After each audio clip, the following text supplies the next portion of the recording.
Assalamualaikum warahmatullahi wabarakatuh. Perkenalkan, nama saya Fieri Dafalif, NIM 2120221. Pada video kali ini saya buat guna untuk menyelesaikan tugas UTS saya pada mata kuliah TKM, dan saya akan membahas tentang beberapa topik ini. Yang pertama, mengapa TKM penting, dan yang kedua, bagaimana sih sejarah TKM itu, dan yang ketiga, siapa 5 ahli TKM di Indonesia. Dan yang terakhir, materi TKM apa yang sudah saya kuasai. Oke, langsung saja ke pembahasan pertama. Kenapa TKM penting? Yaitu TKM atau manajemen kualitas mutu merupakan suatu filsafat manajemen atau komitmen budaya organisasi untuk memuaskan pelanggan secara kontan lewat perbaikan terus-menerus atau semua proses organisasional, sehingga bisa menghasilkan produk dan jasa yang bermutu tinggi, serta menjadikan kualitas sebagai strategi usaha, dan berorientasi kepada kepuasan pelanggan dengan melibatkan seluruh anggota organisasi. Selain itu, TKM juga sebagai suatu pendekatan yang bertujuan untuk meningkatkan produktivitas usaha, baik secara kualitas maupun kuantitas. Penerapan TKM membantu organisasi dalam merampingkan proses dan memastikan sistem kerja proaktif yang siap untuk mengatasi penyimpangan dari kondisi ideal. Dorongan utama TKM adalah untuk mencapai produktivitas dan efisiensi proses dengan mengidentifikasi dan menghilangkan masalah dalam proses dan sistem kerja. TKM membahas bidang masalah utama seperti kesalahan dalam proses kerja, proses yang berlebihan, tugas yang tidak perlu, dan pekerjaan yang terduplikasi. Intervensi TKM juga membantu memprediksi dan mencegah kesalahan dan kegiatan yang tidak produktif tersebut. Untuk mencapai tujuannya, perusahaan harus berpegang kepada beberapa prinsip TKM, diantaranya kepuasan pelanggan, keterlibatan karyawan, dan peningkatan kualitas yang berkelanjutan. Oke, lanjut ke pembahasan yang kedua, yaitu apa sih sejarah TKM. Oke, sejarah TKM itu dimulai dari ada beberapa era, yaitu ada 6 era. Yang era pertama yaitu era tanpa mutu.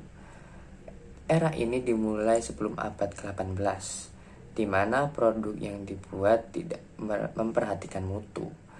Kondisi ini mungkin terjadi jika perusahaan tersebut tidak memiliki pesaing atau monopoli. Yang kedua adalah era inspeksi. Pada zaman ini, mutu hanya melekat pada produk akhir. Dengan kata lain, masalah ini hanya berkaitan dengan produk yang rusak atau cacat. Masalah mutu hanya zaman ini berlangsung di negara barat sekitar tahun 1800-an, di mana produsen mulai mendapatkan pesaing dan produksi yang digunakan adalah produksi massal. Pemilihan terhadap produk akhir dilakukan dengan melakukan inspeksi. Perhatian produsen terhadap mutu sangat terbatas. Manajemen puncak sama sekali tidak menaruh perhatian terhadap kualitas produk, dan tanggung jawab terhadap produk didelegasikan pada Departemen Inspeksi atau Operasi, dengan titik berat pada produk akhir sebelum dilepas ke konsumen sehingga perbaikan terjadi ketika kesalahan terjadi. Yang ketiga yaitu era statistical quality control. Era ini dimulai pada tahun 1930 yang diperkenalkan oleh Walter A. Sheward. Jika pada zaman inspeksi terjadi penyimpangan atribut produk yang dihasilkan dari atribut standar atau terjadi cacat, departemen tersebut tidak dapat mendeteksi apakah penyimpangan tersebut disebabkan oleh kesalahan pada produksi atau hanya karena kebetulan. Dengan demikian, informasi yang diperoleh tidak dapat digunakan untuk melakukan perbaikan terhadap produksi untuk mencegah hal serupa. Tapi pada statistical quality control, Departemen Inspeksi dilengkapi dengan alat dan metode statistik dalam mendeteksi adanya penyimpangan yang terjadi dalam produk yang dihasilkan selama proses produksi. Pada penyimpangan tersebut dapat diberitahukan kepada Departemen Produksi sebagai dasar diadakannya perbaikan terhadap proses dan sistem yang digunakan untuk mengolah produk.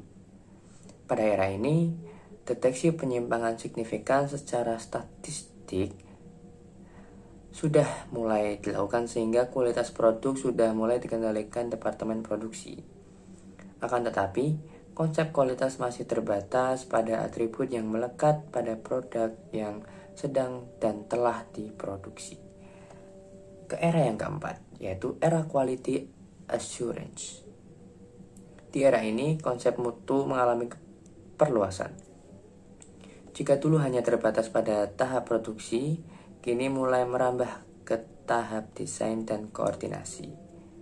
Dengan departemen jasa seperti bengkel, energi, perencanaan, dan pengendalian produksi, serta pengundangan, keterlibatan manajemen dalam penanganan mutu produk mulai disadari pentingnya karena keterlibatan pemasok dalam penentuan mutu produk memerlukan koordinasi dan kebijakan manajemen.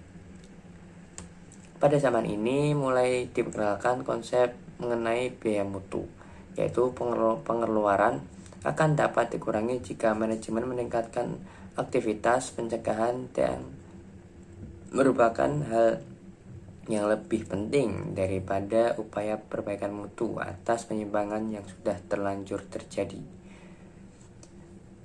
Era kelima yaitu strategis quality management atau total quality management. Banyak yang beranggapan bahwa TQM berasal dari Jepang. Mengingat konsep TQM banyak dipengaruhi perkembangan di Jepang. Dalam membangun sistem kualitas modern, hadir pakar kualitas W. Edward Deming di Jepang pada tahun 1950. Membuat para ilmuwan dan insinyur Jepang lebih bersemangat dalam membangun dan memperbaiki sistem kualitas. Keberhasilan yang cukup pesat perusahaan Jepang di bidang kualitas menjadi perhatian perusahaan-perusahaan di negara maju lainnya. Perusahaan kelas dunia kemudian mempelajari apa yang pernah diraih oleh perusahaan Jepang dalam mengembangkan konsep kualitas. Hasil studi perusahaan-perusahaan industri kelas dunia ini menunjukkan bahwa keberhasilan perusahaan Jepang ini salah satunya menerapkan apa yang dikenal dengan Total Quality Management atau disebut TQM. Yang era terakhir yaitu era gugus kendali mutu atau Quality Control Circle. Pada tahun 1961 sampai sekarang dikatakan sebagai periode pemantapan dan pengembangan New Quality Creation. Pada tahun 1962, Profesor Dr. Kaoru Ishikawa memperkenalkan gugus kendali mutu atau Quality Control Circle. TQM sangat mengutamakan adanya gugus kendali mutu, yaitu sebuah mekanisme yang dinamika yang menjamin adanya evaluasi terhadap berbagai hasil yang diperoleh secara kontinu. Dalam sebuah kelompok, setiap anggota kelompok ini melakukan hal tersebut dengan motivasi dan kesadaran yang mendalam akan tanggung jawabnya sebagai anggota organisasi yang hidup matinya tergantung dengan kondisi organisasi tempat ia bekerja tersebut. Oke, sejarahnya singkatnya seperti ini. TQM bermula di Amerika Serikat pada Perang Dunia Kedua. Ketika ahli statistik Amerika Serikat, W. Edward Deming, menolong para insinyur dan teknisi untuk menggunakan teori statistik untuk memperbaiki kualitas produksi. Setelah perang, teorinya banyak diremehkan oleh perusahaan Amerika. Kemudian Deming pergi ke Jepang, di mana dia mengajarkan pemimpin bisnis top pada statistik quality control, mengajarkan mereka dapat membangun negaranya jika mengikuti nasihatnya. TQM muncul sebagai respon pada kesulitan membaur pendekatan kualitas teknis dengan tenaga kerja yang berkembang pesat tak terlatih atau semi terlatih saat dan setelah Perang Dunia Kedua. Meskipun banyak dari ide tersebut berawal dari Amerika Serikat, namun sebagian besar perusahaan Jepanglah yang mengimplementasikannya dan memperbaikinya pada 1950-an. Seperti halnya pendekatan kualitas teknis. TKM juga menekankan pada pentingnya input, namun mengembangkannya dari kompetensi teknis. Juga termasuk pentingnya motivasi orang dan kemampuannya untuk bekerja dalam tim rangka memecahkan persoalan. Sebagai tambahan, TKM berfokus pada pentingnya proses bisnis yang baik, terutama satu pola yang mengurangi hambatan dari batasan internal dan mengerti kebutuhan detail pelanggan sehingga kebutuhan mereka dapat terpenuhi semuanya. Keperluan ini sejauh ini mencapai tahap di mana TKM menjadi pemikiran terbaik sebagai filosofi manajemen umum daripada pendekatan tertentu untuk kualitas. Dalil TKM telah digunakan oleh European Foundation for Quality Management atau EFQM yang dimodelkan pada penghargaan Malcolm Baldrige Quality Award dari Amerika Serikat dan pendahulunya Deming Prize di Jepang. Evolusi gerakan Total Quality Control atau TQM dimulai dari masa studi waktu dan gerak oleh Bapak Manajemen Ilmiah Frederick Taylor pada tahun 1920 dengan mengangkat aspek yang paling fundamental dari manajemen ilmiah, yaitu adanya pemisahan antara perencanaan dan pelaksanaan.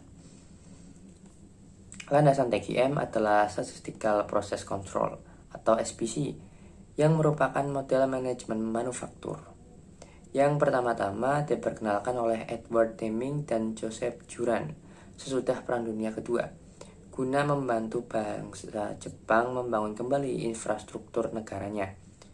Ajaran Deming dan Juran itu berkembang terus hingga kemudian dinamakan TQM oleh US Navy pada tahun 1985. Kita perlu ketahui TQM terus mengalami evolusi, menjadi semakin matang dan mengalami diversifikasi untuk aplikasi di bidang manufaktur, industri jasa, kesehatan, dan dewasa ini juga di bidang pendidikan. Oleh karena itu, mengikuti ajaran Deming, Juran, dan Philip Crosby dalam mengimplementasikan TQM memang perlu, tetapi belumlah cukup. Sebab TQM terus mengalami evolusi, maka untuk menghayati state of the art, TQM perlu diketahui juga kontribusi tentang manajemen dan organisasional, effectiveness, dan membangun TQM sebagai dimensi yang lain. Kontribusi bidang tersebut merupakan suatu dimensi tersendiri yang dapat disebut sebagai akar TQM, socio-technical system, dan lain-lain.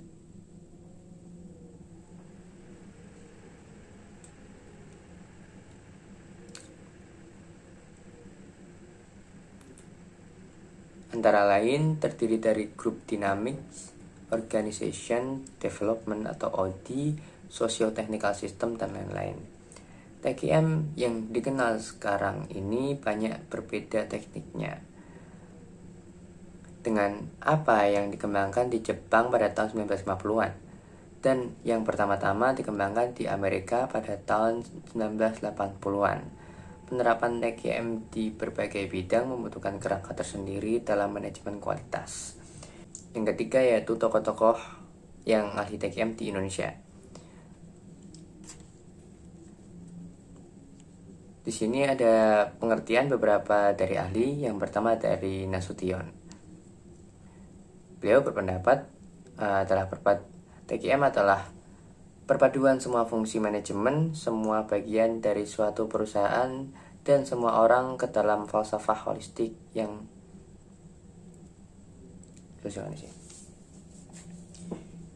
Oke, yang ketiga yaitu 5 tokoh ahli TQM di Indonesia.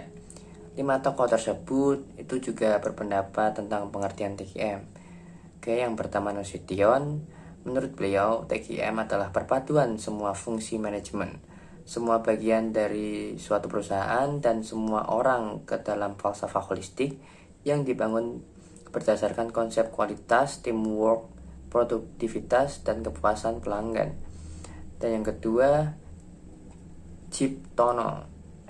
Beliau berpendapat TQM merupakan suatu pendekatan dalam menjalankan usaha yang mencoba untuk memaksimumkan daya saing organisasi melalui perbaikan terus-menerus atas produk, jasa, manusia, proses, dan lingkungannya. Yang ketiga adalah Gaspers.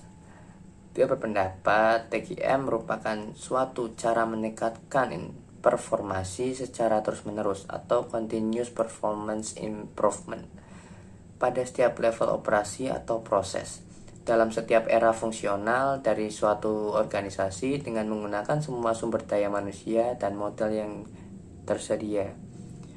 Dan yang keempat yaitu menurut Ibrahim, dia berpendapat TQM adalah suatu manajemen yang membuat perencanaan dan mengambil keputusan, mengorganisir, memimpin, mengarah, mengolah, memanfaatkan seluruh model peralatan dan material, teknologi, sistem informasi, energi, dan sumber daya manusia untuk membuat produk atau jasa berkualitas yang memenuhi kebutuhan dan kepuasan pasar konsumen terus-menerus untuk kelangsungan hidup perusahaan secara efisien, efektif, dan bertanggung jawab dengan partisipasi seluruh sumber daya manusia.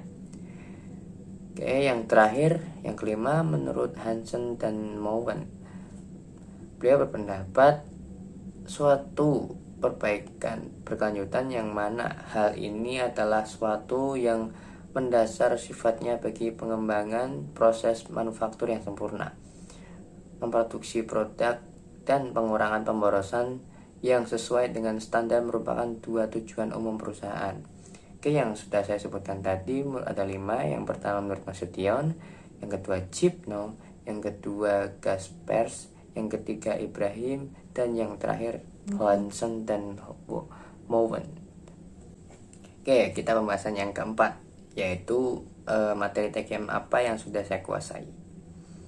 Oke, pelibatan dan pemberdayaan pegawai, di mana seorang karyawan itu memiliki peranan penting untuk menghasilkan suatu barang atau jasa yang berkualitas sehingga karyawan harus terlibat dan diberdayakan dalam meningkatkan kualitas mutu. Implementasinya yaitu seorang pemimpin yang berhasil bukan yang mencari kekuasaan untuk dirinya sendiri, melainkan yang mampu mendistribusikan kekuasaan kepada orang lain untuk mencapai tujuan bersama. Implementasi ini dapat menggunakan metode brainstorming, gugus kualitas, kotak saran, manajemen by working around, penghargaan dan pengakuan prestasi. Dalam penghargaan dan pengakuan prestasi tidak akan menghasilkan total quality. Namun jika dua hal tersebut tidak ada akan menurunkan kualitas kinerja karyawan. Karena penghargaan dan pengakuan prestasi itu untuk meningkatkan atau memperbaiki kualitas karyawan dalam menerapkan TQM. Oke, sekian saja yang bisa saya jelaskan, bisa saya bahas pada video kali ini. Kurang lebihnya mohon maaf. Wassalamualaikum warahmatullahi wabarakatuh.